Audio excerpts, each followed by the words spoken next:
And welcome, everyone. Bienvenidos. Thank you. Piali, Kuali Planeshli, hello and good day to everyone. Thank you for taking the time to spend today. Happy spring equinox and welcome to Sanacion Sundays or Self-Care Sundays with the 2021 Mujeres de Maiz International Women's Day and Month programming. Laskamati, thank you for joining us. We hope that you're outdoors somewhere, perhaps under a cottonwood or California native oak tree, sitting the best light, miraculous wonders of the great mystery. So thank you. Today, what we're doing, we're going to listen to 5 incredible Indigenous relatives, some sisters who will speak to you about honoring plant relatives, culinary, cultural, and medicinal relationships. But first, as many of you know, and some of you who may not know, Mujeres de Maiz was taught from our elders, many of our different elders, to do the right thing when opening. For the last 24 years, we begin by thanking the Tongva people whose unceded ancestral homelands of what is now known as Los Angeles is where I'm streaming live from and where Mujeres de Maiz was born. So now let's begin with the welcoming of our wonderful guests. And I'm so honored. I'm beyond honored and humbled to host these relatives who are carriers and practitioners of a wealth of knowledge. And although we would all love to sit down with each of you to hear all that you wish to share, we only have an hour and a half this second day of 2021 spring equinox. Right. So what we'll focus on today is listening to what each of you interpret and practice as honoring our plant relatives. And that could be through cultural, culinary, or medicinal practices. That said, what we want to do is we're going to have Tina Calderon, who's Tongva, Elena Esparza, and Yaqui, open up today. She unfortunately couldn't be here, logged in streamline because she's out in the mountains and she had that plan since way back. So what we're going to do is we're going to share with you what she shared with us via video. So here is Tina Calderon.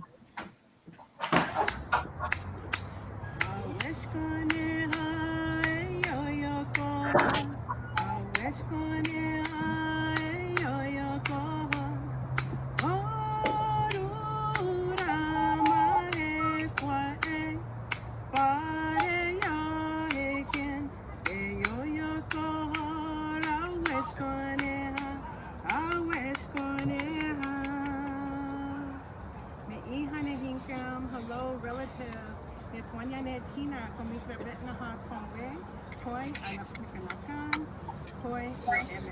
my name is Tina Calderon. I am Gabardino Tongva, Ventureño Chumash, and Yaqui. I'm so happy to be with you here today and in an effort to celebrate Earth Day as well. And with that, I need to acknowledge my ancestors. Awesh Koneha, Eyoya Kohor, Awesh Koneha, Hamopatam. I thank our Earth Mother and I thank our ancestors for their resilience and for all that they have done for us so that we can all be here and thrive today. I know that we'll be broadcasting for Earth Day from the village of Yanga, which is in Los Angeles.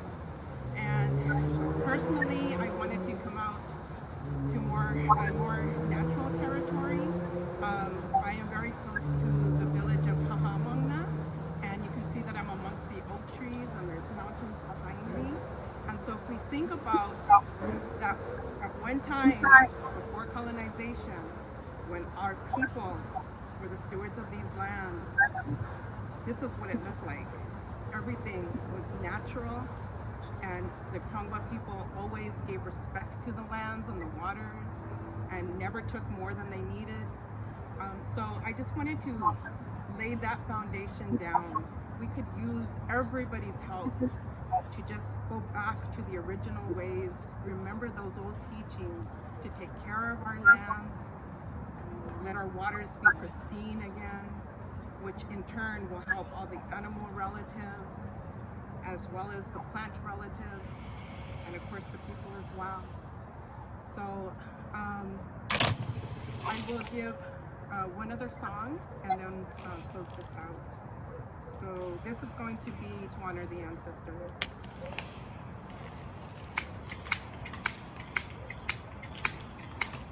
Way ah hey ya, way ah hey ya, way ah hey ya hey yo, way ah hey ya, way ah hey ya, way ah hey ya hey yo. Yarar como crees no petam tu me comi que me paime. Yarar como crees no petam tu me comi que me paime. Way ah hey ya, way ah hey ya, way ah hey ya hey yo, way ah hey ya, way ah hey ya, way ah hey ya hey yo. Yarar como crees no petam tu me comi que me paime. Yarar como crees no petam tu me comi que me paime. Way ah hey ya, way ah hey ya, way ah hey ya hey yo, way ah hey ya, way ah hey ya, way ah hey ya hey yo. Yarar como crees no petam tu me comi que me paime. Yarar como crees no petam tu me comi que me paime. Way ah hey ya, way ah hey ya, way ah hey ya hey yo, way ah hey ya, way ah hey ya, way ah hey ya hey yo. Yarar como crees no petam tu me comi que me paime. Yarar como crees no petam tu me comi que me paime. Acknowledging the ancestors from all four directions. Thank you. Have a wonderful day. Remember to celebrate our Earth Mother.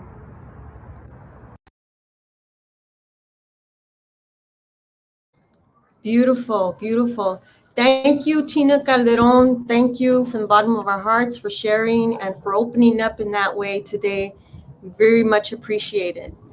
So let's get into this. My name is Maritza, and I'm with Mujeres de Maiz, and I am now going to introduce you to our guests. Each of our wonderful guests is going to introduce themselves, say a little bit about themselves, where they're from, where they grew up, and then we're going to move on to going over each of their presentations one at a time. And we'll have some questions, and you're more than welcome to place some questions in the chat too. It would be great to engage you all if you have specific questions. So let's begin with Olivia Chumacero, if we can please, and make sure that when you're speaking, if you could please unmute yourself. Thank you.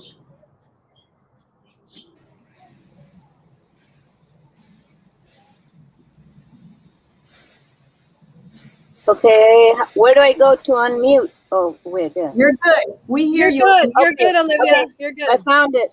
All right. So, welcome. Before I begin and introduce myself, I want to welcome everybody's ancestors. Everybody, whoever is listening, whoever is in the presence of this live streaming right now, because we would not have presence if it had not been for our ancestors that came before us so that we might have life now. Okay, I want to thank them. I'm a human being. I belong to the tribe of human beings. My grandmother caught me when my mother, in her pain, gave birth in the Copper Canyon in the state of Chihuahua. I am Raramuri on my mother's side and Chiricahua Apache on my father's side. I lived most of my life in many parts of the world, but I did my first steps and learned about the plants and the flora and the fauna in the Copper Canyon with my grandmother and my other relatives.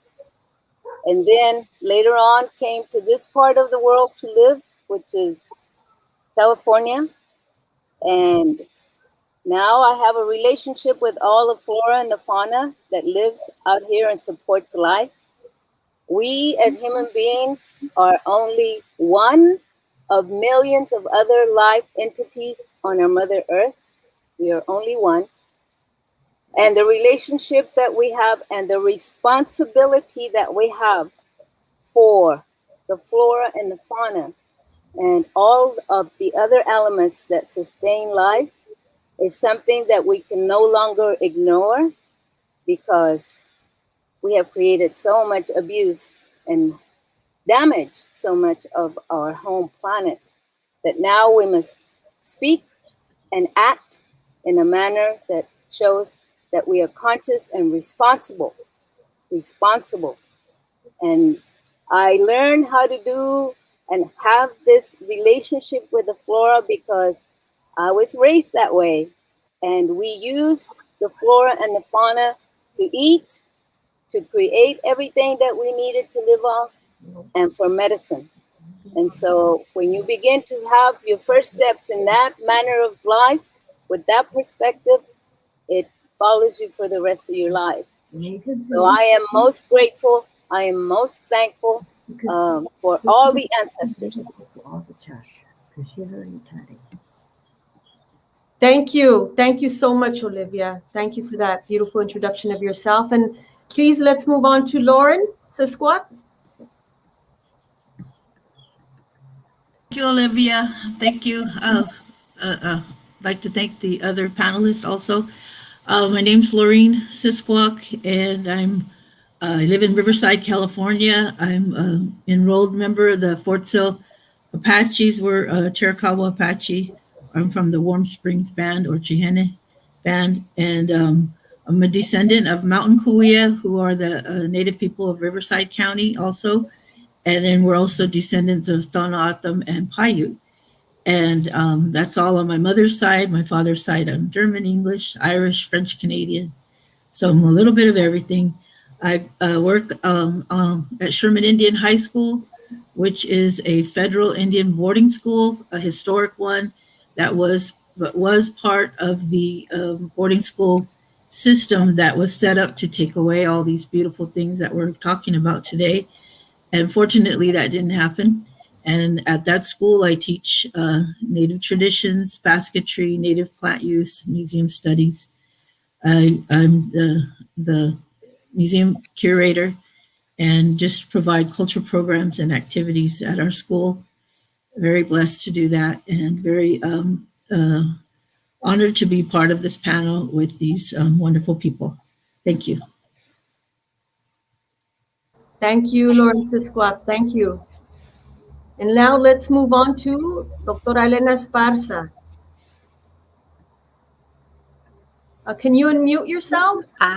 Yes. Okay. Hold on. Okay. How about now? There we go. Hi, good morning. I'm Dr. Elena Esparza. I am born and raised in East Los Angeles. I'm a chiropractor, a clinical herbalist, and an energy worker.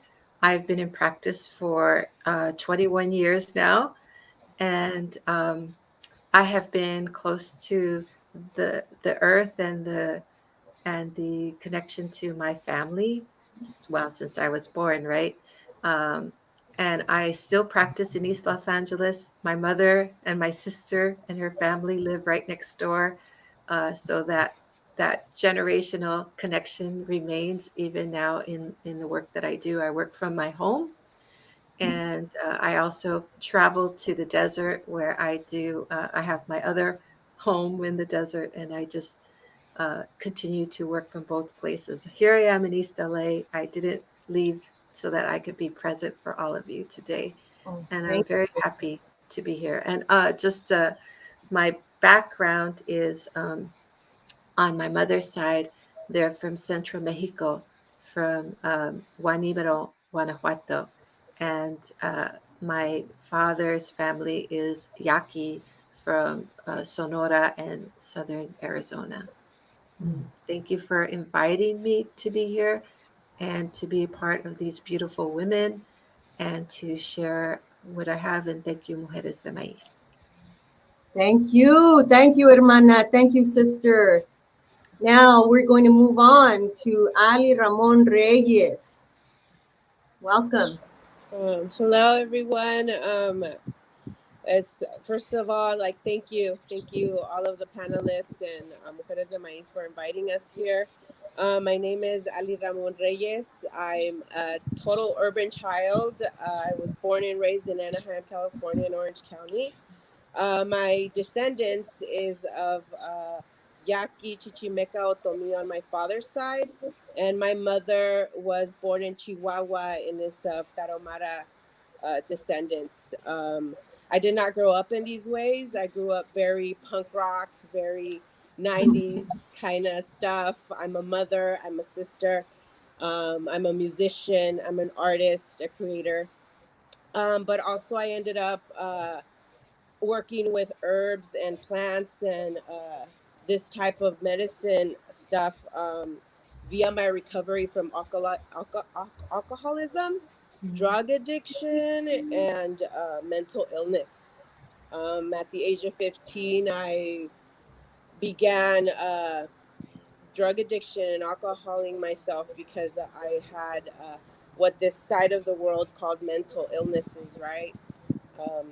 And through working with these ways, I have managed to not be on those medications anymore, and just been able to provide a much saner and healthier lifestyle for myself. So that's what I'm here. Thank you. Beautiful, sister. Beautiful. Thank you. And thank you to each of you for all the work that you've been doing, all the wonderful work that you've done throughout.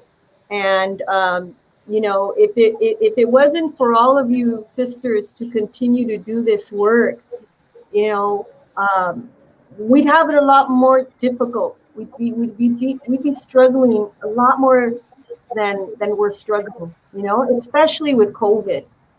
So I appreciate all of you from the bottom of my heart. And before I continue and we move on to the next section, I'd like Claudia, if you could please introduce yourself and talk a little bit about Mujeres de Maiz and our fundraiser. And before you do that, Lily, you could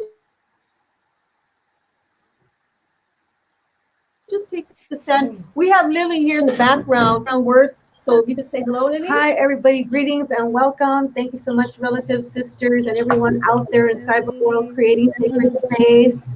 I want to say thank you for that lovely land acknowledgement to the auntie that's here from these lands here in California where we're at now, some of us.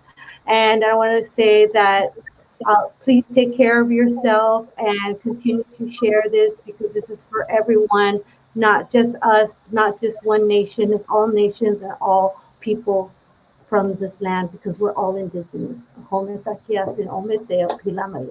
Oh, sister, Meteo, Tlaxcamati. So please, Claudia, if you could say a few words and then we're gonna move on and get into the grind of the details and all the love and all the medicine and experience that we're gonna share. Okay. Well, thank you and welcome to all our very special guests who have been with us, many of you for many, many years. And my name is Claudia Mercado. I'm one of the co-founders of Mujeres de Maiz. And this year, Mujeres de Maiz decided to support the making of a feature documentary on Mujeres de Maiz. And I'm so grateful that the collective decided to support this endeavor, which has been a dream of mine for many, many years. Back in 1997, I started to document the work of Mujeres de Maiz out of frustration of getting my degree in film studies and never ever seeing any representation of our people, of our history, of our contribution to the art of filmmaking. And so I said, well, if I don't document, who else is going to document? And so I just started to document just to record our history. Little did I know that 24 years later, I would be making a documentary on this collective that I believe has been part of a major healing transformation for LA, especially for the younger generations. And so the here we are asking that for your support to help share the story of Mujeres de Maiz, which captures a little bit of what people have shared on all of these live streams, from, about sharing the importance of having community, sharing the importance of having space to honor these alternative, empowering voices that rarely get the opportunity to share the knowledge that oftentimes is an ancestral knowledge that keeps us more connected to our humanness and connected to our mother. So I would love to share with you our trailer for those of you that are watching, just so that you could get a little bit, if you don't know what Mujeres de Maiz is or have ever experienced it. Here's a little tiny taste of it. And it's part of our video in our GoFundMe page. So let me go ahead and share that with you really quick. It's only like 3 minutes. So here we go. Let's see. While Claudia is setting that up, I just want to remind everyone that we started from the ground up as Mujeres de Maiz, and it's really important because we have over 24 years of footage where we have intertribal representation of various women throughout the world who have participated in our annual International Women's Month celebrations. Are we ready, Claudia? Are you queued up? Yep, I am. Great. You should be able to see it, right? Do you see it?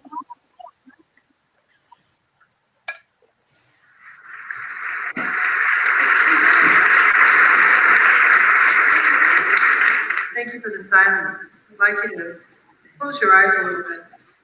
Now take a breath. And remember why we're all here tonight.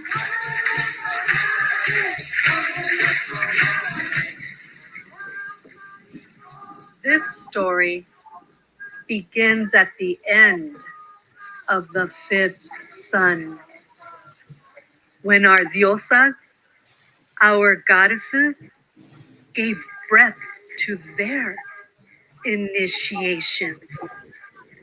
And the raw corazones of women began to rattle.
Our story begins in 1997 when a powerful group of women came together to educate, empower, and transform themselves and their communities. Son las mestizas sin fronteras, la chicana con fronteras, la india violada, la activista temida, la visionaria rebelde, la feminista valiente, la mujer que tiene voz.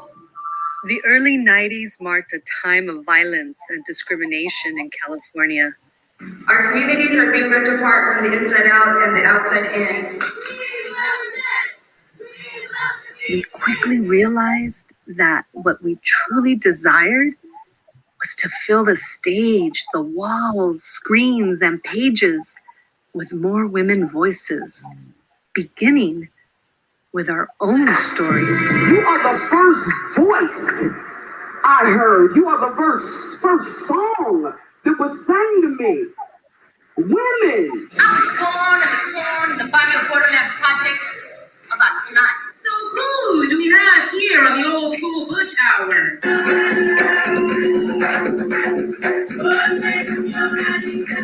name is Sita. I am Dilo's mother. They say, hey, that Iranian girl is kind of fresh. We women, regardless of ups and downs, we do whatever we want to do. Porque a veces el alma necesita de una caricia y un golpe. Zapateate chicana, hace del cuerpo pedazos, hace del cuerpo pedazos, zapateate chicana. Zapateate chicana. From the stage to the page, the gallery walls, streets, communities, ceremonies, and many more, we are Mujeres de Maiz, a movement made of art and activism, sisterhood, and solidarity. Join us today and donate to our documentary fundraiser through GoFundMe. Thank you. Asukamati.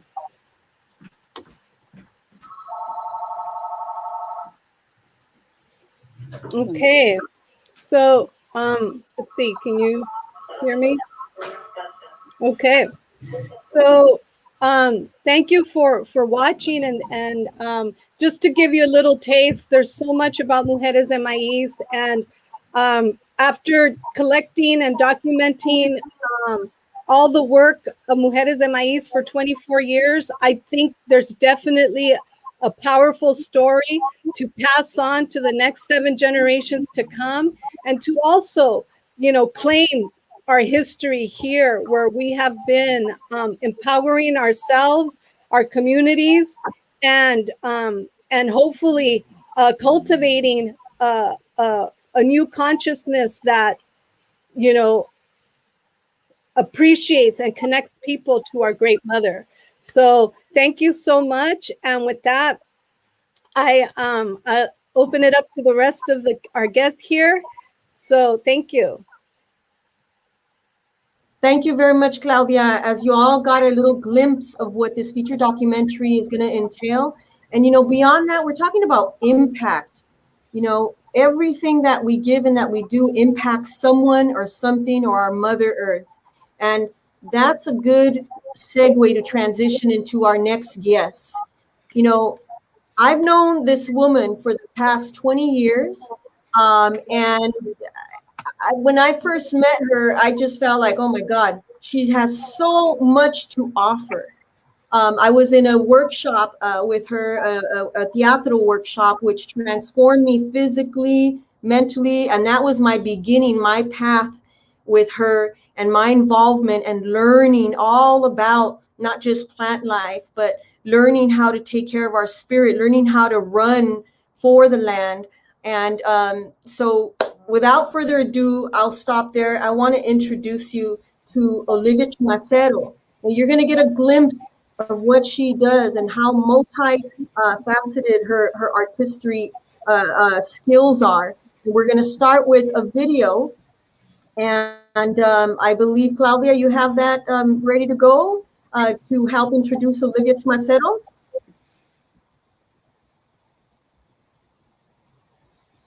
One moment. And here we go.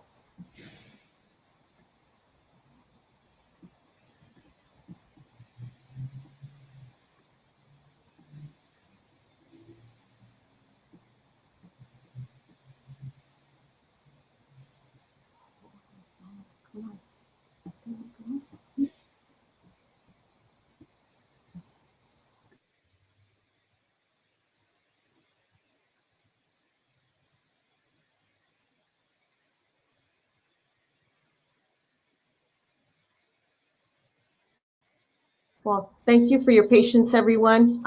As Claudia is loading that up, I just want to remind everyone then, go on to our mujeresdemaiz.com website, mujeresdemaiz.com. That means women of the corn. Go on there and check out the link, the GoFundMe link that we have set up there, because not only are we going to be doing this documentary, we're also going to find a professional way to archive the 24 years of footage collected, so that we are the ones that are creating our narrative, our stories, right? It's important, as you know, Lauren, Sisquoc, it's important to archive all material in the best way possible to leave behind for the next generations. I think we're ready to go. Are we ready, Claudia? Okay, and let's get back to this video. Make sure to watch this beautiful piece.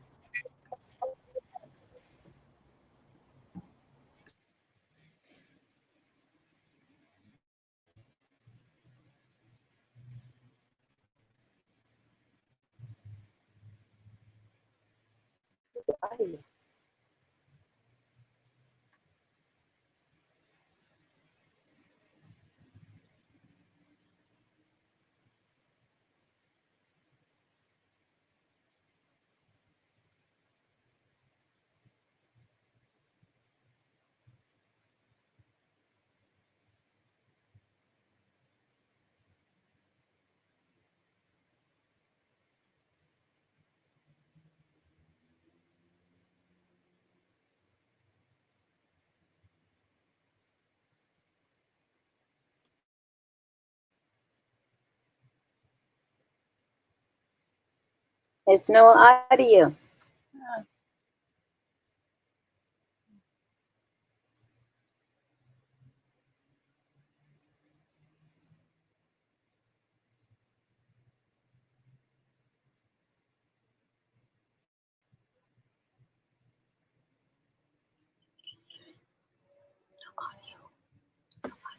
You know, I think because I was my sound was off. So let's try that one more time. Sorry, guys. Okay. Thank you.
There's a tear in time that rivers the universe and ripples into the happenstance of seasons. The language spoken within this reality signals the salmon, the bear, the duck, the whale, the monarch butterfly, the tulip, the corn, the sage, the poppy.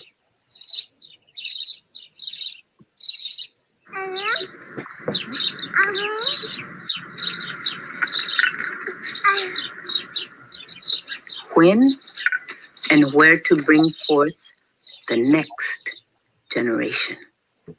This give, this take, this unspoken, unheard, but seen murmur, carried within the throes of millenniums by stars, moons, meteorite rings, and planets, breathe all into existence and stand humankind at attention to note, ponder, document, to dissect and grapple, to understand that one drop of water holds the universe in place.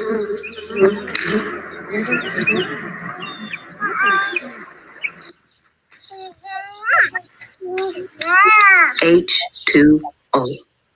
2 parts hydrogen, 1 part oxygen.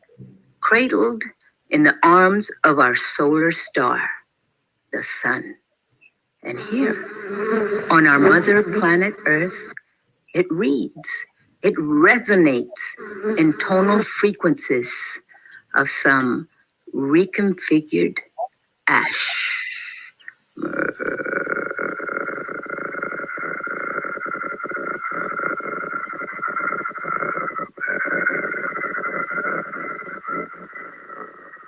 Oh,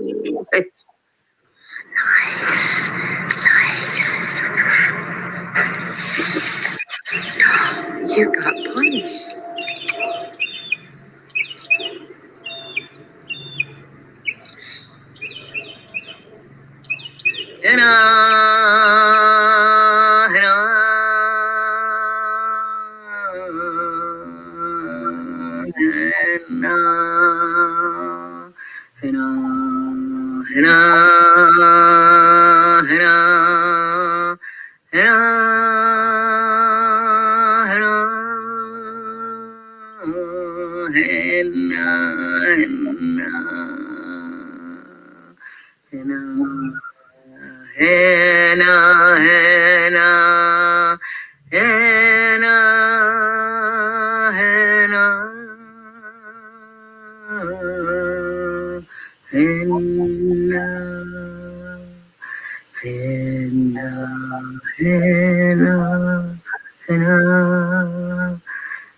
Sorry we cut the credits, but if you forgive us for stopping the credits for time's sake. So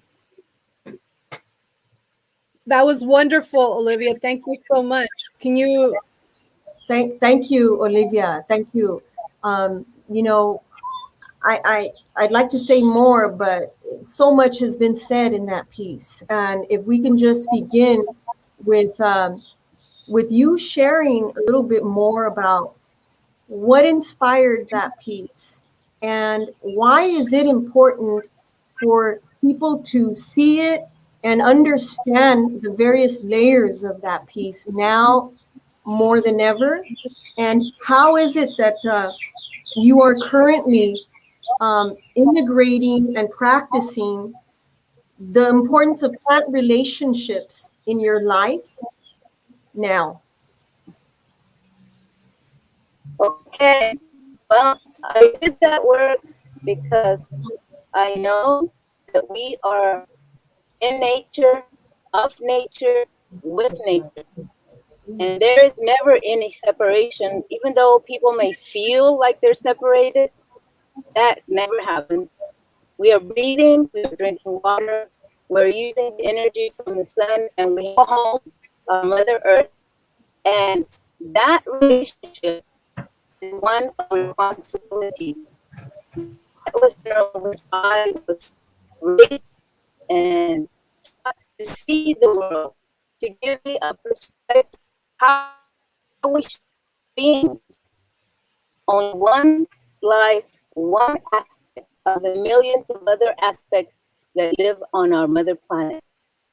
And I was fortunate enough to receive a grant together with several other artists, Sandra de la Loza, Sarita Doherty, and Claudia and Maritza, so that the work could be done. And you know, as artists, they always give us little crumbs, but that's okay. because in my heart, in my mind, in my spirit, I knew exactly the kind of images that I wanted to bring to the audience, and the words and the sounds, so that you could be present in that beauty and in that relationship of water and light. And without water and light, we don't have life. And that was the most important thing. We did that at the Huntington Gardens in South Pasadena. And from there on, we've continued to present the work in other places. But the most important thing for me was to begin to acknowledge the relationship that we all have, all human beings. We are not better than nature. We're not above nature. We are not. We are only simply one aspect of life in nature. And therefore, my way of life is to continue creating that relationship with all the flora, with all the fauna, and specifically with the flora, because it has called me since I was a small child. And I have had the fortunate time spent not only out foraging and out eating from nature, but I also was a migrant farm worker when I was younger. When I was 17, I told myself, I am not going to continue working in this manner for other people to live off my life energy. And so I decided I'm going to work here because I'm working with my mom and our family. But once I am old enough, I am going to continue doing the things that I love and sharing the perspective in life that I was taught since I was a young child. And so that is my responsibility. And I would like to also add that to anyone who has a desire, a need, a calling, or a curiosity for the flora, introduce yourself to one plant, one that is already calling you, and have a relationship. And it may seem odd that I say you can go and sit there and talk and communicate and sing and do an offering, but that is the beginning of a relationship. And it's in all relationships that we have in the entire earth, be it flora or fauna. Relationships have ups and downs. And that is the nature of nature. Nature is not balanced, it is chaotic. And because it is chaotic, it creates anomalies in the most unexpected times and places. And that is what continues to support life, all of life, for all of us. I happen to be from the indigenous community, but I always say I'm a human being and I belong to the tribe of human beings. And we, as a species, are one of the species on our Mother Earth that has inhabited and lives in every environment that the Mother Earth provides to us, every single one. So as a species, our actions show and support that we are migrant beings on our mother planet.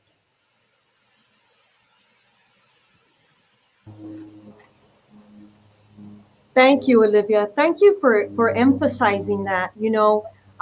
Today, we have, and it's wonderful. There's this awakening with so many indigenous sisters from around the world that are embracing the use of plants. And what I feel is really important is that we hear from the elders, from those who have taught us how to build the relationship with plants.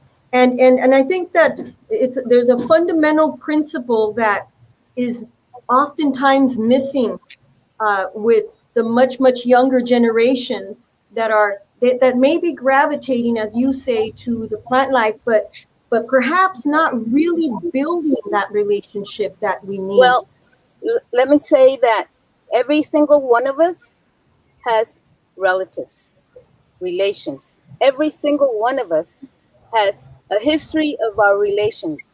And I'm just going to give an example. For the past 400 years, we're going to count time. Each one of us that is alive on our Mother Earth right now, each one of us, it has taken 4,098 human beings to live before us so that we may have life at this moment, okay? At this moment. So that blood memory is in us.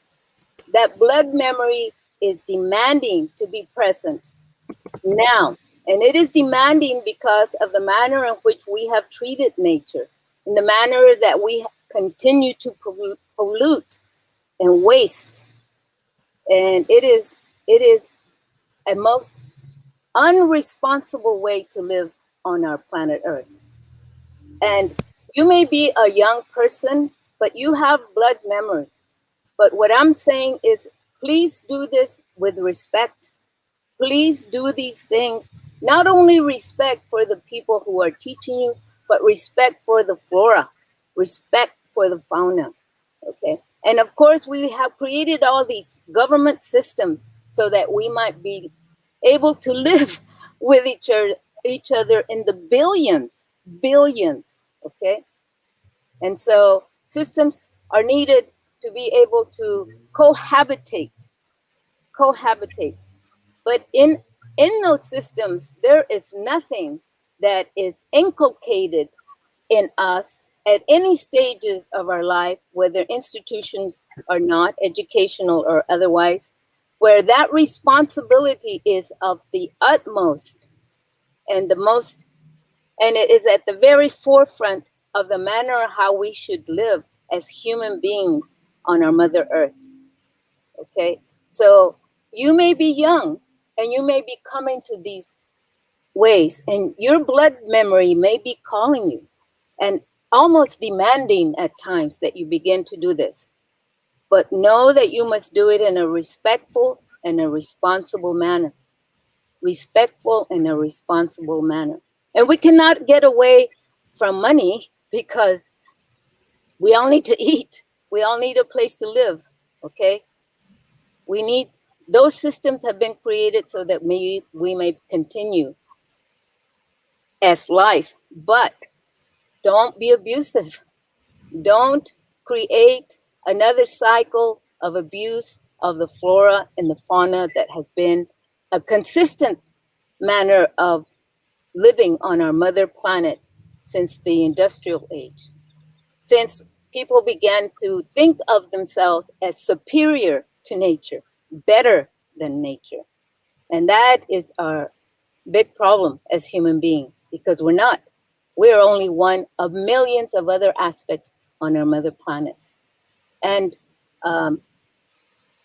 seek people who can teach you in a respectful and responsible way. Seek the way you go out and seek a lesson to learn how to ski, how to swim, all those things. You seek somebody to teach you in the proper manner on how to take care of the flora and the fauna, how to take care of one plant so that you begin to know it, and it will begin to share and communicate its reasons for still continuing to be here and having life on our earth. So that is really important. And I cannot emphasize it enough for everyone. Thank you, Olivia. And, with that, I'd like to move on to ask as far as examples of how you've used plants and different medicines, but with keeping that relationship in mind. And it's a value system and principle, a way of practicing, but one does not understand it if they don't have that relationship, if they're not feeling and caring for and working with the plant life, right? Well, the thing is this, a plant has life. You have a relationship with your pet. If you have a cat, a dog, a turtle, a snake, you have a relationship. It's alive. It's much easier to have a relationship there than with a plant where you have to sit down, where you have to be calm, where you have to observe how it is reacting to the weather, to the sun, to the water, to the let off. That means you have to stop. That means you have to listen to the communication. Okay? And we don't do that because we're running around doing everything else. We think that our day, that we think we are living when we fill our entire day with tasks that we think are the ways that we should live. But to have a relationship with a plant, that means you sit down, you observe, you take care, you nurture, because that is what a relationship is. You take care, you nature, you pay attention, you respond. And people have a difficulty with that because it is this bandwagon of speed that we are on. So to be 17 years old, to sit down and have a relationship with a plant is going to be a task and difficult for you. But when you begin to do that, you will begin to open other aspects of the manner in which you are living, and you will begin to create a relationship that is then reciprocal, because the flora is waiting for us. It is every day it's looking out for us. Every day it is giving us oxygen. And what do? We ignore it. We abuse it. We, make money off of it. And it is the making of the money in many instances that has created the waste and the abuse that we continue to have, and our terrible footstep on our Mother Earth. So begin with one plant. Begin with one that begins to call you, because that means it is already open to how you're thinking, how you're feeling, and to the blood memory of ancestors that you bring, because every single one of us has that unique composition. Unique, absolutely unique. So open up, be calm, be patient, be nurturing, be nice, be gentle, and do that with yourself. If you don't do that with yourself, it'll be very unlikely that you will be able to do that as you build a relationship with your plants, the flora. Thank you, Olivia.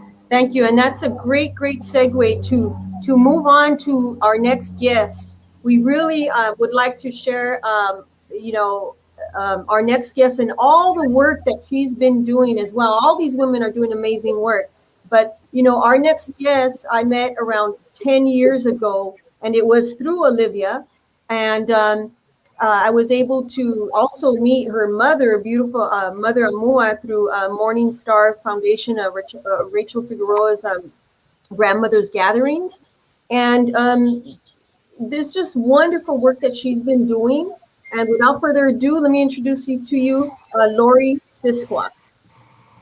Thank you. And thank you, Olivia, Hey.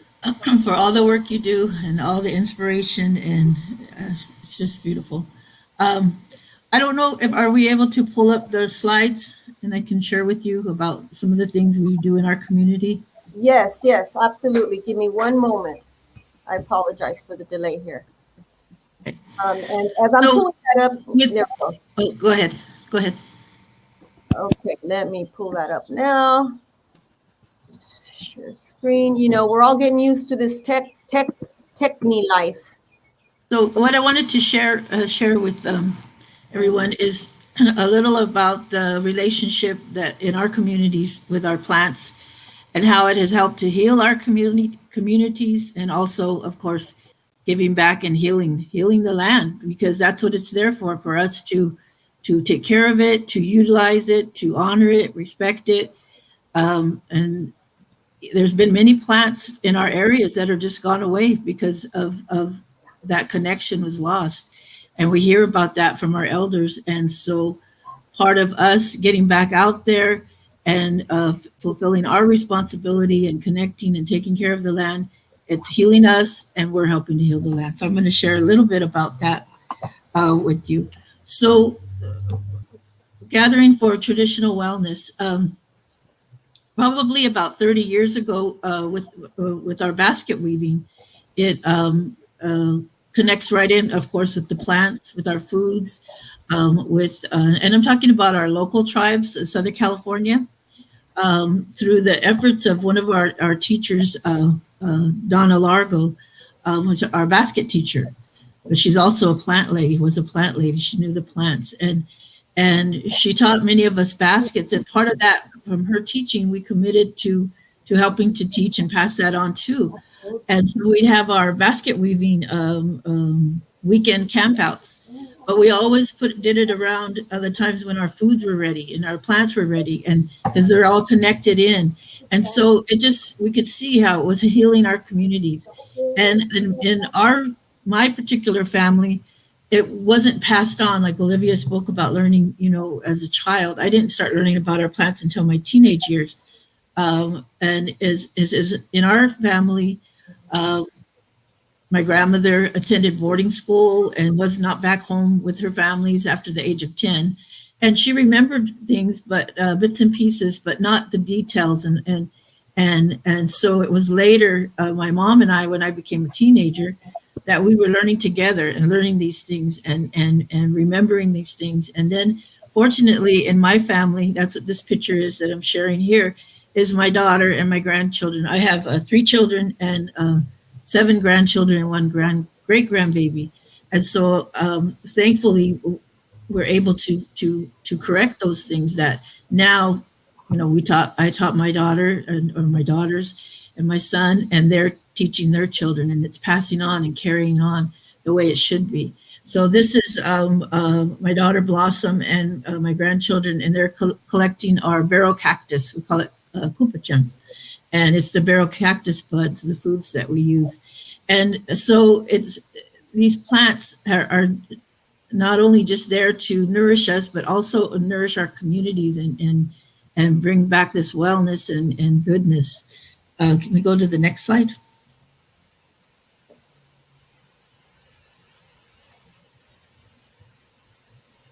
Do you see the next slide? No. Oh, I'm sorry.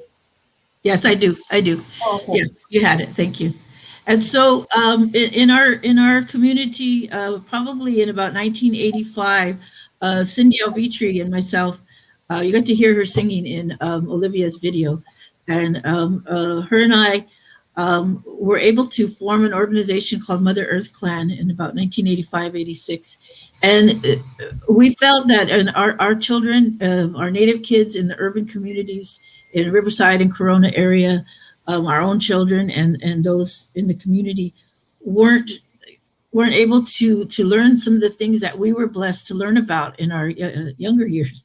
And so we formed Mother Earth Clan and started our programs with our kids and summer programs and bringing in elders and teaching and learning about the plants and all of our traditions that we could pass on. And so through Mother Earth Clan, that was one of the ways of continuing that healing and connecting with the land and learning all these beautiful things that our ancestors had to offer that were almost lost because of like I said, in our family, because of the relocation, boarding schools, all these things that happened in the last 100 years. And so through the plants, once again, bringing that to our communities. And so our Mother Earth Clan works with our elders, with our youth, then also going out to the communities, to the local communities, and sharing that knowledge, more just to bring awareness of the people of this land and how we lived here since the beginning of time and lived here in a good way. And then just in these last 100, 150 years, just everything changed and the plants were being neglected and all sorts of things. So we just thought it was so important. So our Mother Earth Clan organization was formed and we continue with that today. Go ahead and go to the next one. This is one of our teachers, Barbara Drake. We just lost her last year, but she's the beautiful plant woman. She learned from her mother. She's from the Tongva tribe, the Tongva Gabrielino tribe. And Barbara started working with us. She had already been out working in the community and teaching about the plants and about her tribe and about the people and how her people and how they lived throughout Southern California, and how they just are, how beautiful our lifeways were before the disruptions. And so Barbara teamed up with us with Mother Earth Clan, and I started learning more from her on the plants and just her connection, and just like how Olivia expresses herself, that connection and that importance. Barbara had that just in a beautiful way of how we talk to the plants and thank the plants and utilize them and share with them what we're picking them for, and always give before we take, and all of these things. And Barbara just had a great beauty and a great love of that, and she just shared that with everyone. And so these are just some pictures of us out in the community, on the land, Mockingbird Canyon, Catalina Island. She's there with my granddaughter, who is one of her goddaughters, and sharing and passing these amazing, beautiful ways on of the traditions of our people right here in Southern California. Next slide.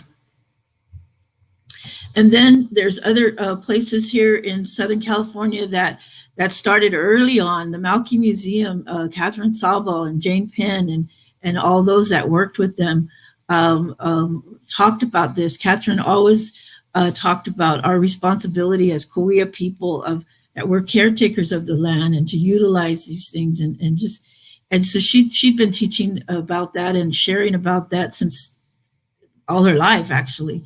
And so they formed the Malky Museum in the 60s, and it's still today a great resource, a great place to go to learn and to learn about our native foods and plants. And they have annual events where we share the native foods and share how we prepare them, and they even go out to harvest them together, and just all the great work that Catherine and Jane and others did through the Malky Museum is a great place to go and learn about our local tribes. And that's on the Morongo Reservation in the city of Banning, but it's run by a nonprofit group, as a nonprofit organization, and it's just a really good place to learn.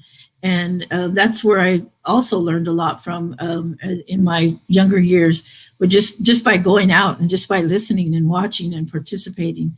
And as Olivia said, like as the young people, that's a good to get out there and volunteer and learn and learn something new and learn these things, and you'll feel it, that it's in your blood, it's in your DNA, that you're doing the right things. Okay, go ahead and go to the next one. And then, so under the guidance of Donna Largo, our basket teacher, we formed our organization, Nehuatem. And because traditionally you would learn about the baskets and about the plants by, like Olivia explained, with your parents, with your grandmothers, with walking with them, touching the plants, smelling the plants, feeling the plants as a child, and just growing up with that. But so many of us, that didn't happen. It wasn't happening. And there are several families that still maintain those ways and passed them on, but not a lot. And so we formed our organization, our basket weaving organization, and we worked with all the tribes in Southern California, with the Gabrielino, the Juaneños, the Chumash, and then the local, the 32 tribes here in Southern California that are federal and have their land. And we worked with them and formed this organization where we would go out and have our gatherings and teach each other, because we all used the same plants, the juncus and the deergrass and the sumac and the elderberry and the yucca and all these plants to make our baskets in Southern California. And so by doing that, we strengthened our networks, because traditionally you don't go and pick on each other's land. We have protocols. And so we would work together and go out to the different areas and support each other, and even strengthen the materials and the juncus and the plants by utilizing them, by caring for them. And so this has just been in the last 30 years, and I've been very fortunate to just be a small part of these things and see it healing us. Okay, go ahead to the next one. And then working at Sherman Indian High School, this place that that was set up, like I said, in the 1890s, was set up to assimilate, and they did that by shaming and saying that our ways were wrong and not good, and there was not any other choices. It was a hard time, and so many of the kids were sent to these schools from the age of 4 and 5 years old and up. In my family, many of my ancestors were part of these schools, and many of them didn't go home for years. My grandmother would go home every maybe 4 years, she said, and just for a visit. And so that's where we learn the things, is from our families and from our tribes and our communities. And it wasn't happening in many families. So at Sherman, things at our school, there's four of these schools left, 4 of these off-reservation schools left. And I know at our school, since the last 30 some years, we do embrace the culture. We do have these classes, and there's just some pictures of us out where we take the kids out and show them about our local tribes and what we do and how we take care of our lands and pick our acorns and pine nuts and holly cherries and our deer grass, and then kind of plant those seeds in them to go back to their tribal communities and learn and sustain these things. So it's just been a healing, and I thank the plants, and I thank these teachers that have passed these things on. Is that the last slide? I think. Oh, the last one. And so through Barbara Drake, she wanted to take care of our elders in a way to remind them and to let them remember these foods. And many of them weren't able to, in her community, weren't able to get out and to pick these plants or harvest them. And so this Preserving Our Heritage program that she started several years ago, when we'd all go out to pick, to gather, to harvest, we would always put some aside to take to the elders so that they could taste these things again and remember them and nourish them. And so this is through Barbara Drake's efforts of Preserving Our Heritage program. So those are just a few of the small things that we have in our Southern California tribal communities to remember and to keep things going and to heal our families, heal our land, heal our community. And just very blessed and thankful to be a small part of this. So I wanted to share that with you today. Thank you. Thank you. Thank you so much, Lori. That, it's a reminder of how, we're healing through colonization, and that's how we're beginning to take back our relationships with the land and with our indigenous relatives throughout Anahuac, throughout this continent. Intertribal, relationships is really important, that we recognize wherever it is we're living, we recognize who are the original caretakers of that territory and what plant life is there to help preserve and make sure that we're not overstepping and not misusing or abusing any type of medicines that have been here for the longest time. So I really appreciate you and all that you're doing. I know I recall having an opportunity to go out in one of the gatherings with you, and it was just beautiful just to watch the chia gathering and also the agave. It's just so important. I know that our relatives, my relatives and our relatives, us who are from the southern part of this hemisphere in Mexico, Central America, all of that South America, they're doing it. We're coming back. We're returning to our roots, and I just see this growing. And thank you so much again for sharing that. If there's any questions out there for anyone out there who's listening and watching for Lauren, please place them in the chat. I also want to mention that Lauren, your mom has done a lot of work too. I want to honor your mom, as one of the teachers as well that I have an opportunity to learn from. in just being in her presence in various of the grandmother gatherings. Yes. So you want to share a little bit about your mom just to kind of honor her? Well, sure. My mom,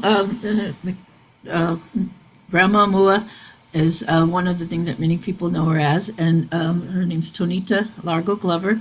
And her mother, Ida Largo, was born a prisoner of the United States government in 1903 with the Fort Sill Apaches. When they surrendered in the 1880s, they were taken prisoner for 27 years. So my mom's mom was born during that time. And so from there, my grandmother, her mother died at a young age. My grandma was about 10 or 11, and she went off to boarding school. And so that was pretty much her life is the boarding schools. And so when my mom was her firstborn, and so my mom was born in 1938. She turned 83 this year. And when my mom was born, my grandmother was teaching on the reservations in Arizona at the day schools. And by the time my mom was a teenager, there was no other choices that she would have had to go to boarding school. My mom said she kind of wanted to go, but my grandmother having been in those all her life, she wanted her kids home with her. And so the easiest way to do that for her was to leave Arizona, leave the reservations that she was teaching on, and come out to Sherman, out to Riverside to teach at the Indian boarding school. And they could live on the campus, and my mom and the other two siblings could attend public school. So my mom grew up in that environment on the Indian school campuses, but she attended public school.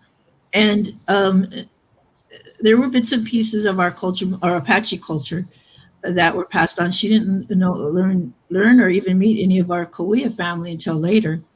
And so by the time, fast forward to after I'm born in the 1960s and 70s, when the Red Power movement, the American Indian movement, all these things, and my mom, started wanting to know and wanting to learn more, and so we kind of learned together on many of the things and experienced these things, but my mother worked at Sherman Indian High School.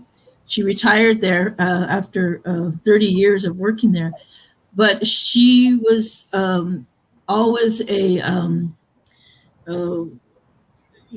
on our culture, always knew that was important, and in her dorm and dorm, she was a dorm supervisor, mostly of the boys' dorms, and always would encourage that and embrace the culture and traditions for the students there. And she also in 1986 was part of the committee to start our first powwow, and just many things that she did. And then later she went on to start working with other grandmothers and traveled around a lot, and eventually received the title of a clan mother, which is it's an intertribal more thing that's not from either one of our particular tribes. And just a clan mother to pass on knowledge, pass on tradition, to encourage those things. And so she's always been part of that. That's not always, but she's been part of that circle for a long time, and just promoting our traditional values and continuing those ways. It helped in her recovery, my recovery, as one of the young ladies talked about, substance abuse. And that's what saved me, and that's what saved my mother, is our culture and our traditions and those ways. And so to this day, she still believes that and passes those things on. And I've been taking care of her now for a year, and she's doing pretty good. Thank you. Wonderful. Well, again, we honor you, and we honor Grandma Mua for sharing those teachings and keeping it alive, keeping those teachings alive to the younger generations. So, thank you. Yeah, thank you. So with that said, when we're talking about plant life, we're talking about relationships, as has been said by Olivia Chumacero, as has been shared by The Way to Do It with Lori Sisquoc. as indigenous peoples of this continent, you know, there are some plants that are very that we share, that we have in common, right? We break down that imposed border that the colonists, that colonialism has placed on us. You know, a cactus will grow across that border, and we may share the same foods. We may have different languages. We may have different ways of expressing our art or being, but we're still on the same continent, on the same land. And I just want to emphasize that. And with that, I'd like to move on to our next guest. And this is Dr. Elena Esparza. You know, we all know that plant life is medicine. And with this whole pandemic as of recent, I can't remember, I mean, clearly, but I got so many calls from different women in the urban setting here in LA that were asking, hey, what do I take? You know, what do I take for this pandemic? And everyone was resorting to whatever herbs they may have learned from their mothers or grandmothers. And Elena, I just have to thank you, because I know that you helped a lot of families out in East LA, including my family. So I'm really, really grateful. And to all the other women I got calls from who were sharing their recipes. Look, at take this tea with this tea with this tea. And that's what it is. This is about plant life and medicine. And please, I want to welcome you with this video first off, so that you get a little bit more of a background of who Dr. Elena Esparza is.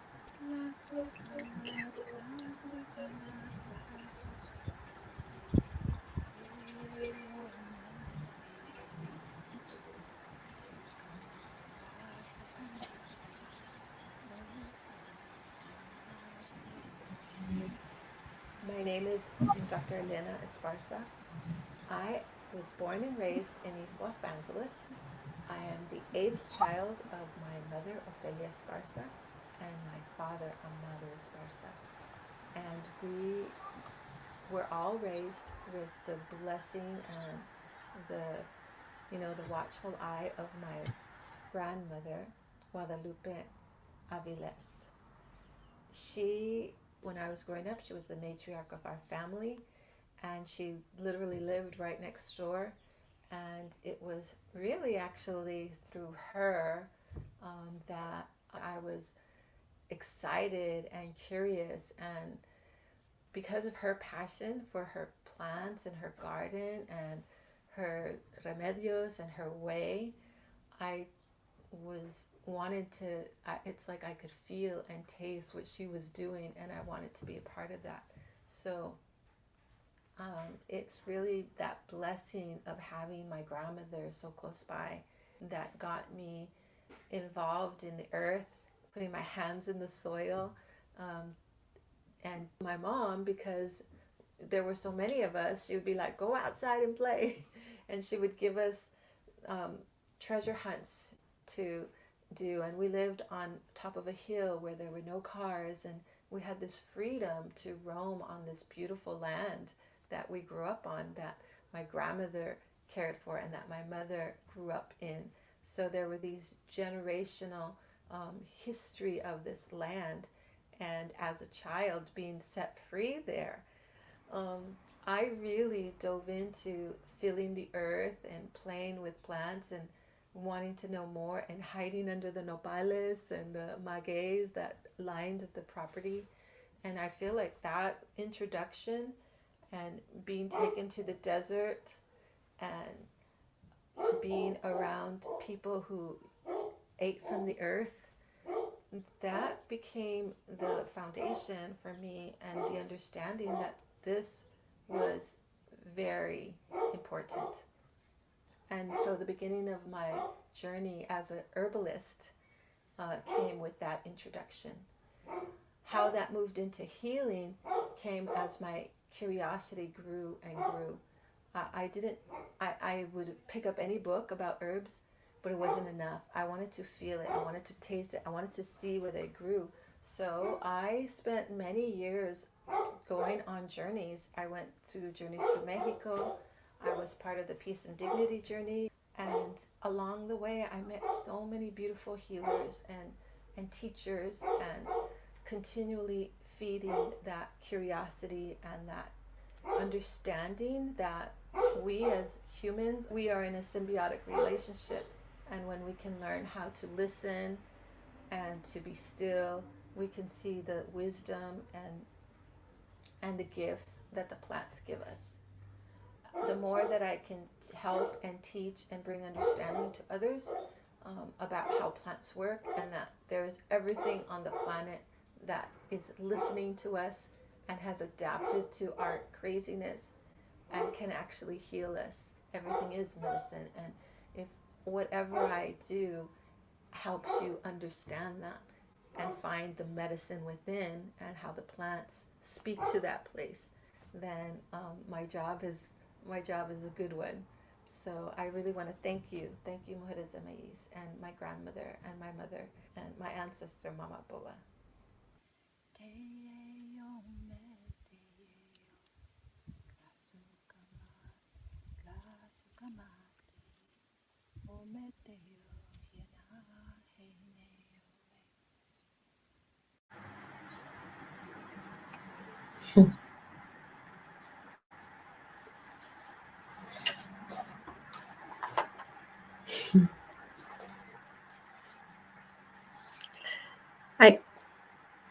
You're off, Mike. That's got to happen at least once or twice. But thank you so much. That was so beautiful, to be able to learn a little bit more about your familia and all the work that you're doing. And you've emphasized what we've been talking about with the theme is today about listening to the plant life, really paying attention and having that relationship. Can you get a little bit into how long you've been having this relationship and building and nourishing this relationship with plant life? And what does that look like in the urban setting out in East LA for you? Well, like the video explained, I really had this great, fortunate opportunity. Unlike our native families here in the United States, our families from Mexico, our native families from Mexico, the indigenous people of the earth from Mexico, they were able to keep their language and keep their songs and keep their foods. And when my grandmother traveled here to the United States, she brought with her homeland, the seeds from her garden. She brought the foods, and she brought the language, and she brought the practice. So I grew up with her living next door, and I was able to learn from her basically by watching. She was a no nonsense grandma, Mama Lupe. She did not give too much explanation. She was just be present, and I couldn't even ask her a question. She would just be like, watch, look and see. And there was a lot that she would say under her breath, so it took a lot as a child to be still and to listen. And because she was no nonsense, you didn't want to get in her way. You wanted to be like the environment. You wanted to just be present without making a lot of fuss, without getting in her way. And so as a child, I had that initiation to be still and to not ask too many questions, but to listen. So from a very young age, I got to do that. And like I said, my mother sent us outside, and I grew up with many brothers and sisters and many relatives living within a few yards, if not a few blocks, within our family tribe. I feel like we were a tribe, and that is the blessing and opportunity that kept me connected to the earth, connected to a family unit, connected to traditions and culture. I really have to give thanks to my family and my grandparents with the to keep us together. And we were, both sides of my family were very connected. And that's been so helpful in helping me to want to carry that on. Does that answer your question? Absolutely, it answers the question. Thank you so much. You refer to your family as a tribe, and in that way, you are. There's many of you, and there's many teachings that are going on. So today, you have been working out of your business, and can you share a little bit about what you do for those out there who are not aware of your business, and actually in relationship to COVID, as I brought up in the beginning in the introduction, if you can share just a little bit about that? Yes. So I am a chiropractor by profession. I have a degree in manual medicine, using my hands to heal the body. But my first love and my first work has been in plant medicine, herbal medicine. And so I use herbs, foods, plants to help heal. And so it's a family practice. We we work with newborns all the way to those who are transitioning into the next realm of living, different being. So we do all of that. And I was about to say that we heal, but I don't do any healing. What I do is I support each being that comes to our practice, and I listen to see what's necessary. And we use the plant medicine, we use food as medicine, we use energy medicine, especially from the flowers. We do lots of flower essence medicine, working with the emotional and the mental anguish that keeps us from receiving the nutrients and the energy from the food and the remedios. And I use that in our practice. And when you ask me about listening, so one of the things that I do, I feel that's really important in the learning how to listen and being observant, like my grandmother basically trained me to be, and my family. I'm a good watcher and I'm a good listener. I use that as I work with each person. I listen to their story. I put my hands on their body and I listen to where their body is speaking. And from that, I also incorporate the flowers or the remedios and the herbs, and I literally place them on their body and see if there's a connection. And if that connection is powerful, then I'm like, this is for you. The plants are saying this is what you need.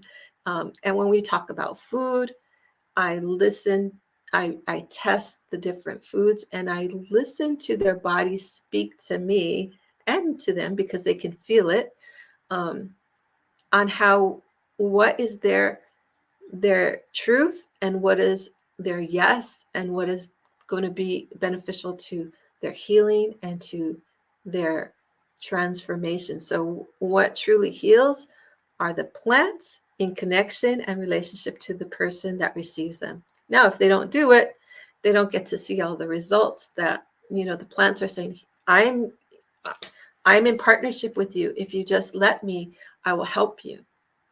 And the people that do listen, people call it a miracle. I just say, you're in great communication. This is a beautiful relationship, and that relationship is working. When you're not listening and you're in resistance, then the plants are just sitting there waiting to be called on, like all energy is. All energy is ready to work with us. All plants, all energy is ready to work with us. We just have to be a good receiver and follow through. Thank you. Thank you for sharing that. You talk about energy. We are all bundles of energy. And if we're able to tap into balancing our energies, I believe we're that helps in our relationships with plants. Like you said, it's a symbiotic relationship with It plants. is. And It it is. helps not only to balance ourselves, but it also welcomes the plant medicine because it's a union happening, and you have to prepare for yourself for that to happen. Now, there are dreamers out there too. Sometimes the plant medicine comes in our dreams, right? But so we really are these really powerful beings if we trust and believe in that medicine and respect it in the way that Olivia had mentioned, that we respect the medicines and we not abuse it, and that our intentions are clear and focused. So thank you for emphasizing that, Dr. Esparza. I really appreciate it. And I sure. wanted to also say how that worked with COVID, because I really think that we need to have a different understanding. And you said something about respecting the medicine, and yeah, there is that moment of respect. But I really, something that I learned actually from Olivia is that the earth is responding to us. The earth is listening to us. All of our abuses, all the things that we've done over time, the earth actually listens to us and puts forth the plants that will heal that disruption and that disorder. I cannot tell you how many times I lived in many places, as Olivia as too, and many of us actually, but wherever I go, whenever there is a plant that is in, it's just abundant. For instance, I'm thinking about this right now. When I was in Tennessee making flower essences and working to learn more about how they work, there was wild walnut trees everywhere, and they were just everywhere and in blossom and producing fruit. And I asked the families that lived there. We lived in a Mennonite community, so it was pristine. No cars, no mechanisms. Everything was done by hand. It was the most amazing year I spent there.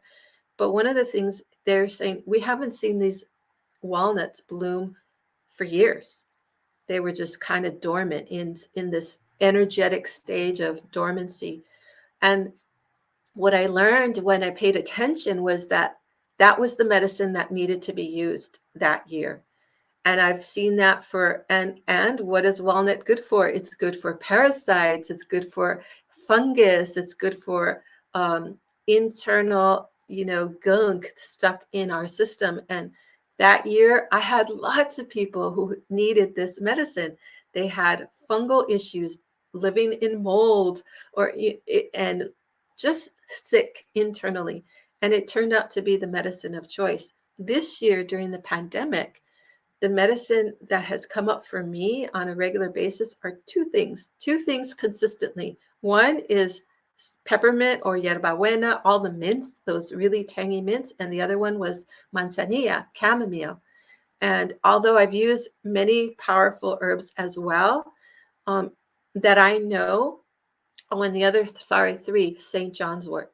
So these three herbs were really powerful. And what I didn't know at the time is that they're all powerful antivirals. And I didn't know that.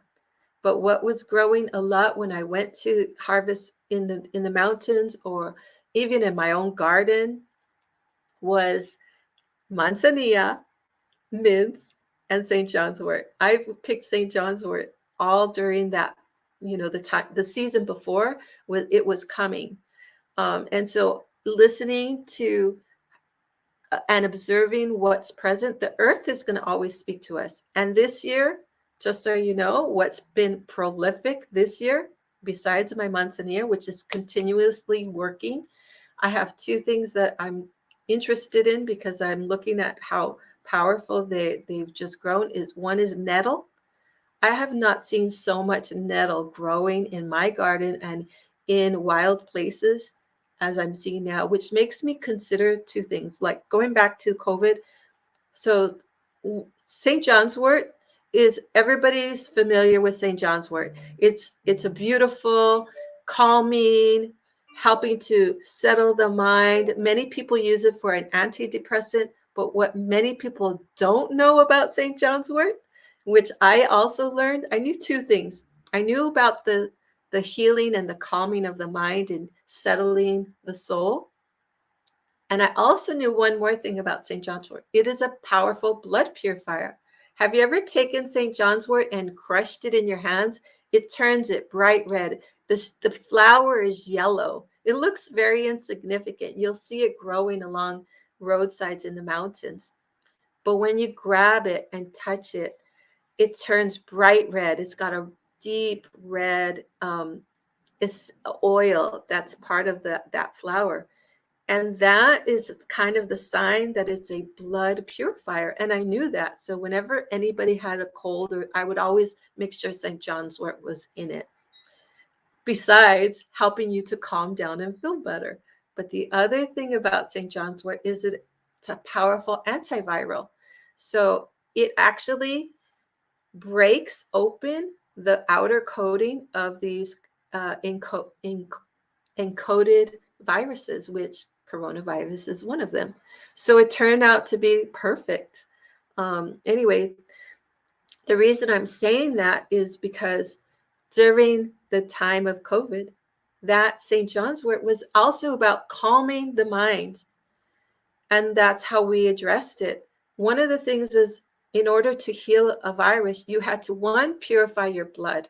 Two, you had to be calm, because viruses feed off of many things, but mostly they feed off of adrenaline or stress hormones and sugars, toxins, things that are toxic growing in your body. So when you use St. John's wort, you clean the blood, you calm the spirit, you attack the virus. And that's just kind of a metaphor for how we need to be in general. We need to detoxify our mind. We need to detoxify our fear. And as you've been mentioning, we need to detoxify the dogma and the mindset of being structured in these colonial mindsets, because it's keeping us prisoner from the energy of our bloodline, the energy of our cultural richness and the treasures that heal us. And we need to detoxify from fear that we can't heal without these other entities in our lives. And that's not true. Everything is medicine and everything can be healed, but we need to do a lot of detoxification to start.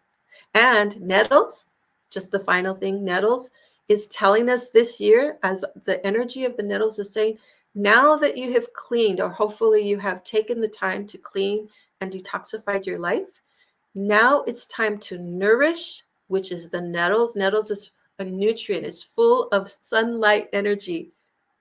That bright green, if you've ever picked nettles and soaked it in water and allowed it to sit for a while, it turns deep blue green. It's the most beautiful green. That is like liquid blood. It's nutrients and food for building and restoring the energy for the host, the being. And that's this new energy. This is the new time. And I think that's a beautiful message for everyone. Absolutely. Absolutely. I just completed a physical detox. It's a decolonial detox. And during my run, that's the first thing I saw, these beautiful nettles growing. And of course, I sang the nettle a song, the song that came to me. I asked for permission to pick it. And so I was able to get some, and I pulled out some root, and I said, I'm so sorry, but actually she's growing beautifully on my kitchen window now. I'm propagating because the nettle root itself too is the nutrients for the inner marrow. So if you decide to continue, you can use the whole plant. Yeah, so I'm really grateful for that. I'm grateful that you share that part, that it's all about, listening to what's calling us. It's significant. We have to detox. We have to purify our blood, and it has to be done at least twice a year, 3 times a year, just to maintain our physical self in this highly stressed society that colonialism has built for all of us, especially as women. We must remain strong spiritually, physically, mentally, emotionally, and help each other and uplift each other in that way. So thank you for sharing all that. Speaking of staying healthy and strong, I have to introduce the next guest, and that is Alli Ramon Reyes. And I have to say, Alli, I really, we had a brief conversation, and you shared earlier about how you came into using plant medicine as a way to help you through challenges that you were going through in your addiction. And it's really, really important that you share that story because, especially with COVID, there's been a lot more addiction happening, whether it's through alcohol use, marijuana, now that it's been legalized. And there are other forms of addiction. We're not just talking about substances. We're talking about, numerous addictions. And that's what this capitalistic culture is built on, addiction. That's what it does to us. So please, if you can share a little bit about that and how you use plants to help you navigate your sobriety and come out in a healthy manner. Okay, well, thank you for having me. So my journey began in my conscious journey with plants, right? Began in 2013. I was a heavy alcoholic since the age of 15, a drug addict as well. But in 2013, I hit what we call the rock bottom, right? Or the darkness. But in that darkness, I really gravitated into danza, Mexicayo, tradition, working with the fire. And that's how I first began contact with plants. So just like the smelling of the essences and learning to make offerings in the mountains and picking them and gathering them and processing them for either burning or making like tinctures or like aguas for protection and stuff like that. That's how I came across. In 2013, I'm going to share a little bit about how I ended up in jail. I ended up doing 6 months in Long Beach due to my alcoholism. I ended up with a felony and 2 strikes. I'm not going to go into details, but it really changed my life to the point where I lost everything. I grew up with my family, specifically my father, sharing stories of our lineage. So I was always very interested in like danzantes. When I would see them, I was always like, ooh, what is that? Because I knew that one of my great grandfathers was a Yaqui Indian. And I was just kind of like, what is all that? And yeah, these things call you. So when I came out of jail in 2013, there was this danza group across the street. And I would sit outside of my apartment and I smoked cigarettes at that time. And I could hear the drums. I could hear those drums, and it was just calling me.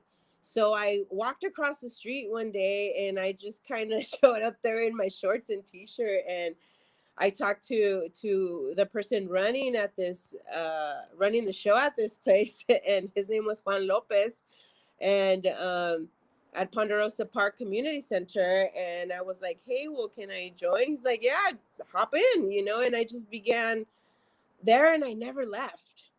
And then I started working with the fire, and one of the persons that first kind of initiated me and started teaching me with this was Rositewa Fuentes, and also worked along Tlanespili and Josefina Gallardo, and now my spiritual mother, Jackie Garza Lawrence, who have kind of guided me into this. But through that whole process of working with these plants, I started seeing that not only was it the part of the working with the plants, but also like a person like me that grew up in like this punk rock scene and just very high urban setting, you know, and having absolute no relation to what it is to just sit calm, I started kind of like, yeah, just really diving into that kind of calmness.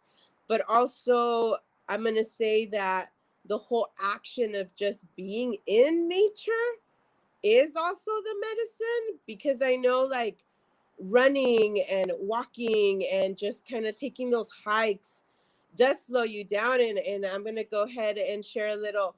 You know, I went out a couple of weeks ago with Maritza to a hike up Echo Mountain, and she stopped us, you know, and she was like, "Hey, let's stop right here by this coyote sagebrush and like let's just like breathe," you know. And it's like, oh yeah, you know, in the cities we forget to stop. We forget to really just sit quiet sometimes and like take that time to just smell the air, and all of that. So I really just really want to encourage a community and people who are interested to reach out to all these people on these panels, you know. I'm like really honored because I feel like a little tiny baby here with these like great maestras, you know, and everything that they have shared is very true. You know, I was diagnosed bipolar, manic depressive, you know, at one point schizophrenic, and I had all these diagnostics that this side of the continent had deemed me, right? So I didn't want to believe that. And the closer I got to these ways and working with all of these different types of plants, you know, I became very aware that no, I was not crazy. and that these plants actually were speaking, you know, because you know part of being schizophrenic is like you hear these voices, right? And I was like on 5 medications at one point in my life, you know, literally to wake me up, keep me afloat during the day, and then like towards the nighttime start winding me down because my mind would not stop working. You know, it would just continue going and all these hearing things and stuff. And then now that I'm at this place, you know, part of the big shift for me was leaving aside the alcohol, because that was actually not part of our way. You know, alcoholism was, you know, or is very much a colonizer thing. And yeah, our gente do have certain alcohols that we use for certain things, you know, but it wasn't like we were like these drunks at the corner every single day. Like that was not it, you know. So I do want to encourage everyone to leave aside the alcohol, you know, take a hike, you know, start with that, you know, and I don't know, you know, pick up, you know, if you see a little florecita that you like, you know, smell it, make those offerings, make that relationship with these plants, you know, because they will help you grow. You know, I think my biggest example I think of these plants and the reflection of ourselves that I have is I grew a lavender plant out of seed, right? And I've had this plant for about 7 years now. And I saw it, you know, when it was a little tiny baby, and I was starting my journey in this way as well. And then I went through like a big drastic relationship breakup, and the plant died. And then I moved over to my dad's place, and then all my fish died. And then my youngest daughter, who is like, you know, also one of my little maestritas, because like children are like these blessings, right? And my daughter Yaretsi was like, "Mom, you know, now that our fish died, let's put the fish in the pot where the lavender died." And so we did that, and we buried that little baby fish in that pot. And you know, as I shed that old relationship, my lavender plant grew again, and now it's like this giant bush that I have planted over here at my pop's house.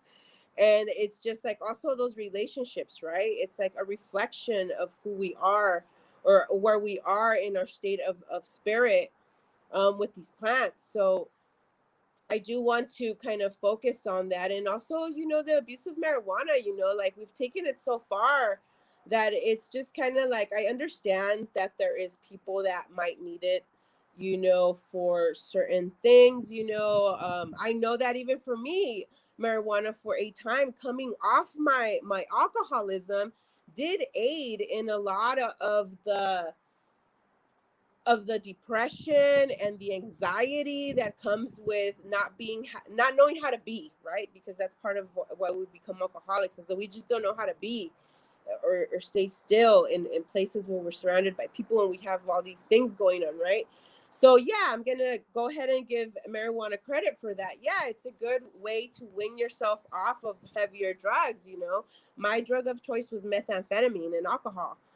You know, so having a plant like marijuana did help me wing off of that. But eventually, because we are addicts, we abuse that. You know, we abuse these plants, and that's part of also what these elders were mentioning. You know, we abuse, and I don't know if it's just human nature to do that, but I don't really believe that. I don't want to believe that it's our nature to abuse and destroy. I want to believe that it's in our nature to create, seed, and grow. So it did help me wing off of the alcohol and the methamphetamine. And then there was a point, you know, with thanks to my elders, you know, Terry Lawrence and Jackie Garza, who have been, you know, great with me in the sobriety journey. I've been now 4 years off of everything. And just coming to that place of understanding that I literally walked into a NAC meeting with all this distress about alcohol and marijuana and walked out the next day with like 12 hours of literally lifetime therapy, and never again did I pick up alcohol, never again did I pick up that marijuana. So I believe in these plants, I believe in their healing, and I also believe that it's time for our people, you know, as Dr. Elena was saying, you know, to detox. And what better way to detox, you know, our blood than by staying away from these substances that have harmed our people so much, you know. I feel like a lot of the culture right now revolves around this self-medicating through marijuana, especially because it's been legalized, right? But it's a really good way to kind of put us in this state of numbness and state of complacency. And I hear all this talk, you know, sometimes I still have friends that drink, I still have friends that smoke, you know. I'm in a rock band, you know, so I'm around that stuff all the time. But I continue to be an observer of how these things have a spirit. Alcohol has a spirit, marijuana has a spirit, all of that stuff has these spirits, and we have to learn to just kind of put them aside so that we can actually evolve and grow and be aware, be present of who we are as people, as indigenous people, and as an urban indigenous person. You know, we get caught up into these urban things. You know, it's so okay to drink and to take that toke and to do all these things, you know, because it's socially acceptable, and that's what people do at parties.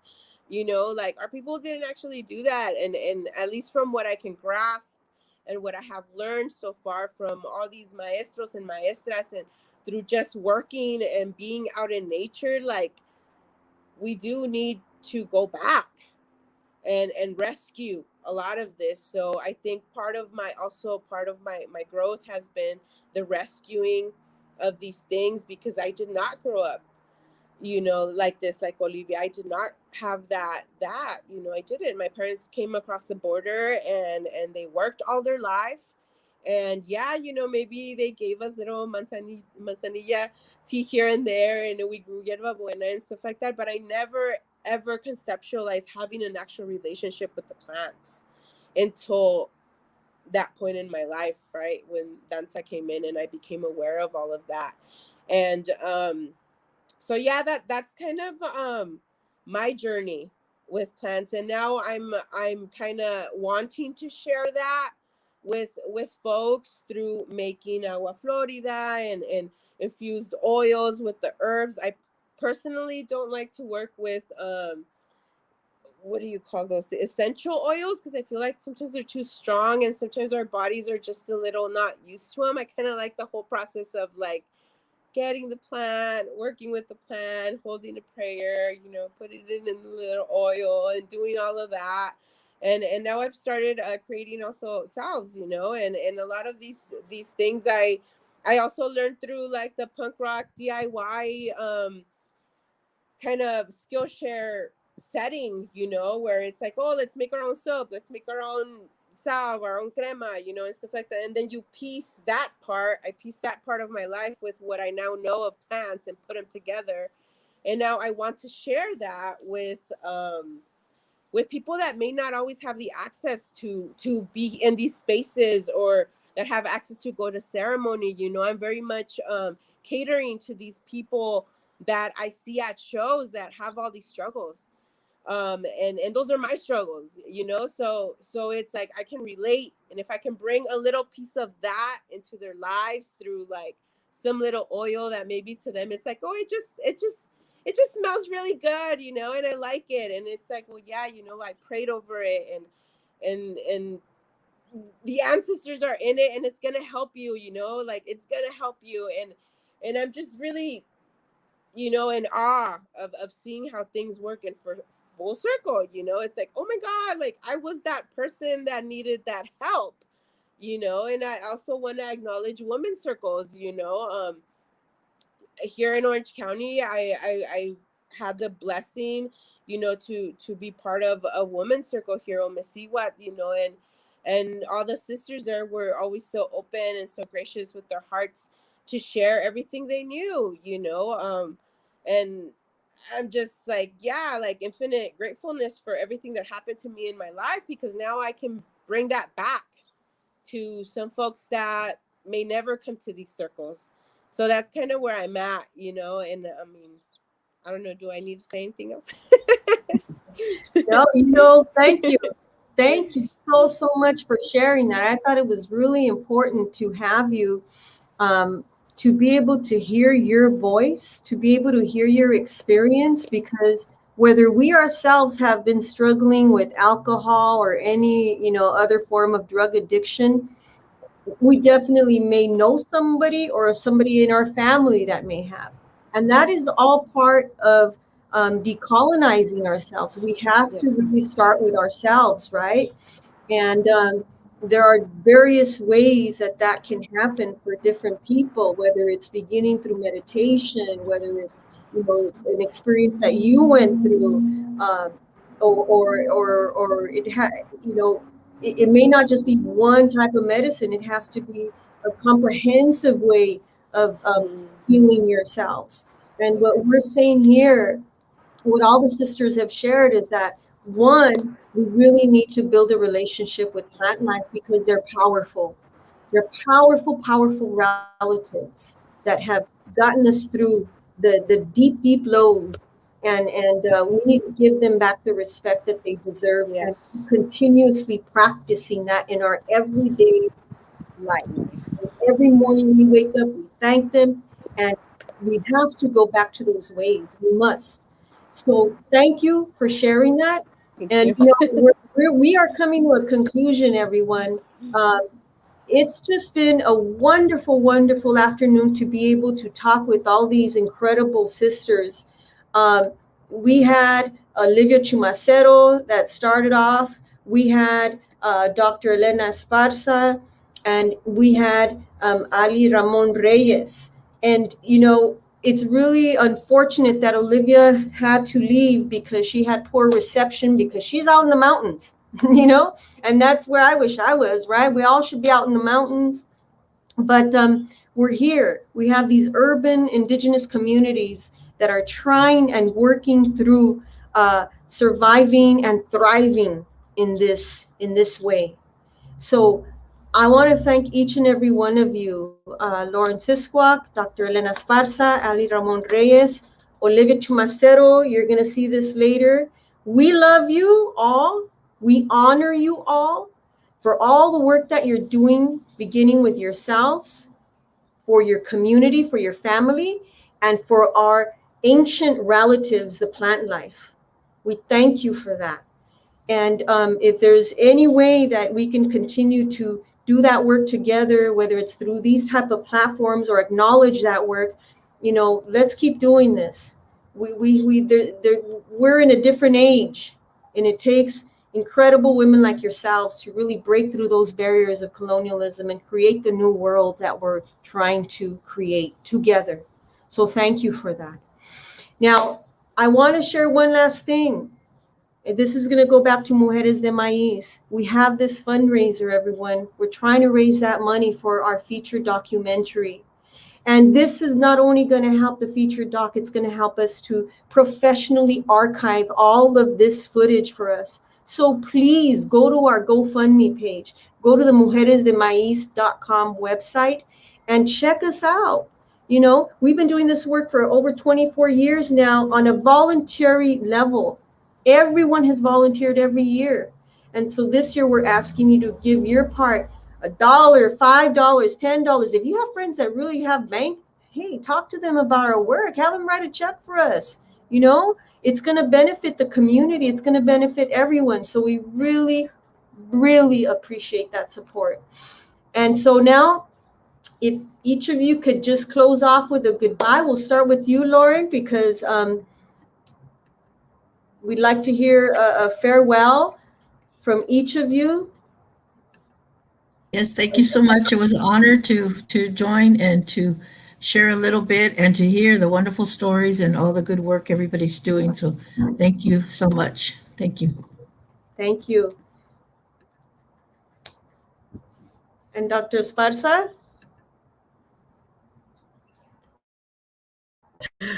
Can you hear me? We can. Okay. I just want to thank you, Mujeres de Maiz, for all the beautiful work you're doing, to the beautiful women who I got to share today, the panels, and your wisdom and your energy. I really appreciate that. I also want to extend to the community that I offer a karma clinic. It's a donation-based clinic, and if there are lack of funds, we still take you. It's the first Sunday of every month here at Just Breathe Healing. I work outside, and you're welcome to come to get my hands worked on you. And it's very quick and simple, but it's an offering that I'm giving to the community, and I just want to put that out there. And I am so blessed by all of you and your stories and your work. I hope. Oh, Mateo, thank you. Thank you. And last we have Alli. I'm just gonna say for everyone to have a blessed rest of the day. Happy equinox, everyone, and continue to practice and reach out and look for your ancestry and your lineage, and connect with that plant life, and go take your walks out in the mountains and make offerings and sing and pray. And if you got a chance to check out what we do, we're on Instagram at Coyoteando, and you can look at that too. And stay sober, stay safe, and keep on moving. All right. Thank you all, everyone who is operating. Thank you, Claudia. And this is us signing off. Hello, Claudia's mama. This is signing off. And don't forget, let's always remember to keep the art, the love, and the fire alive. Yes. Signing off, Mujeres de Maiz. Thank you. Have a beautiful rest of the day, everyone. Lazo Kamatli. Lazo Kamatli. Lazo Kamatli.